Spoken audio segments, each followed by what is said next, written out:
Star-crossed lovers refers to any lovers whose affection for each other is doomed by the stars. Romance, anime, and games love to play with our hearts and dangling a forbidden fruit that makes people debate, like sibling love trope. Yes, unfortunately today we'll be talking about incest. Whether it's Roshidere, Yosuga no Sora, the Coffin of Andy and Leyley, or even something like Oreimo, it leaves us questioning. Why? Is it a cultural East versus West thing, or is there a deeper conflict at play? One thing for certain, this trope is like leaving my content to voting. A mistake. で、今日の私からのメッセージ。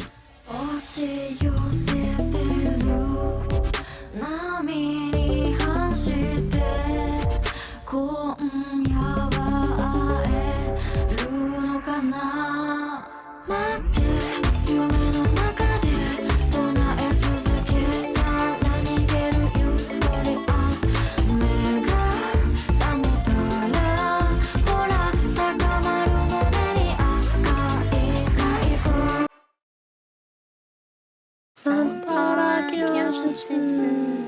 I can't believe it.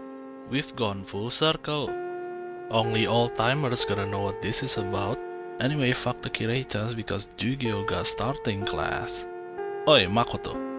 Stop recording. I wouldn't want you to share this abomination to Reddit, Twitter, and YouTube drama channels now, wouldn't I? Where was I? So class, before we dive into the modern world of Emotos and Oni-chans, let's take a step back. Incest, or more accurately the flirtation with it, has deep roots in world literature. This trope isn't new. It goes way back to classic literature, mythology, and even some of the earliest anime and games. But why has it remained such a persistent theme? Okay. Yes, Makoto? Is it because of word of mouth marketing, sensei? Close. But you're only talking about the mouth, Makoto. You need to think about the body. The body. The body. Okay, the way sibling love is viewed differs greatly between East and West. Imagine comparing your conservative Judeo-Christian aunt's stern sermon against the backdrop of scandalous European dynastic inbreeding. Now you don't know what the hell to do, do you? Before modern law said no, It's now illegal. and put an abrupt end to the inbred parties. In the West, biblical tales like the Lot and his daughters are remembered not as swoon-worthy romances, but as desperate, morally questionable misadventures, reinforcing an almost instinctive taboo against incest. Meanwhile, East Asian societies, Japan, China, Korea, tend to have a more nuanced take. While incest remains a social taboo, it isn't always outright illegal, unless abuse or coercion is involved. Shintoism, with its laissez-faire approach to sexuality, cares more about maintaining social harmony than handing out strict moral commandments. And Confucian filial piety emphasizes loyalty and hierarchy over a scandalous taboo. Even classics like Genji Monogatari casually flirts with relationships between relatives without sending the society into a tailspin, proving that sometimes, like in the best rom-coms, the rules of love can be as flexible as your favorite anime plot twist. TLDR, West sibling love, yikes. But East sibling love, yikes, with love emoji. Other than the East versus West context, why do creators keep coming back to sibling love? Well, it's not just about being provocative. Forbidden love acts like that serpent that gave Eve the forbidden fruit. Come on, just one episode, my girl. Let's go. In and out, 20-minute adventure. This isn't even a modern invention. Early anime like Tetsuka's 1001 Nights dare to push boundaries in adult storytelling, setting the stage for all animated taboos that we all see today. You know when it was made? Class? That's right, 1969. Nice. On the gaming side, Tenchi Tachi no Gogo was one of the first to explore these themes in eroge, while later Princess Maker put you in the shoes of a parental figure raising a girl, making you ponder whether those tender affectionate moments are simply wholesome care or something that pushes too close to forbidden territory. Fortunately, we are blessed here today because grooming is some slight deviation of choices away in that one, and today's topic doesn't cover that. Amen.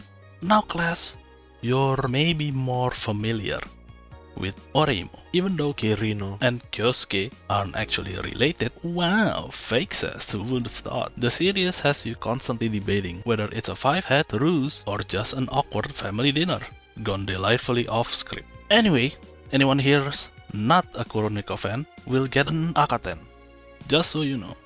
Then there's the infamous Yosuga no Sora, where siblings Haruka and Sora deliver a love story that's as gut-wrenching as your favorite viral drama, leaving you wondering if you got the related episodes for the 4 arcs correct, since you just recovered from Haruhi's Endless 8 PTSD and you don't want any more wrenches.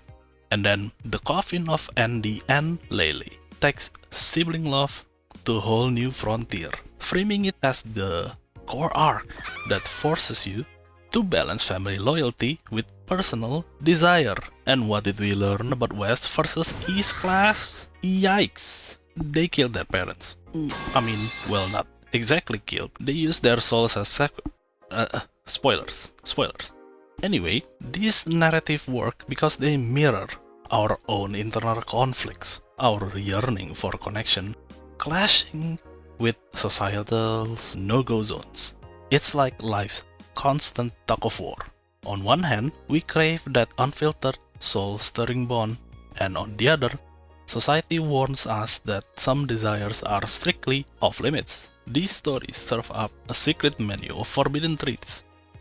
Each intimate glances and hesitant touch is a taste of something tantalizingly out of bounds, much like sampling a decadent dessert you know you shouldn't indulge in, yet can't resist for some reason, like ordering a McGangbang from McDonald's, or somehow finding a niche content creator you love amidst the snafu YouTube algorithm.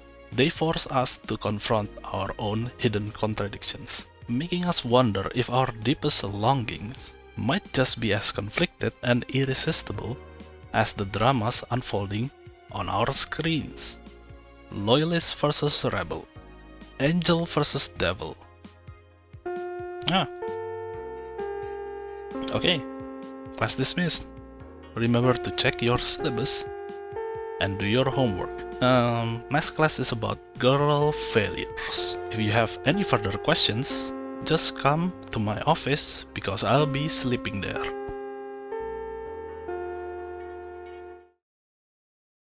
Yeah, I don't really have an ending message for this one. Stop waiting for the perfect shoujo moment and subscribe.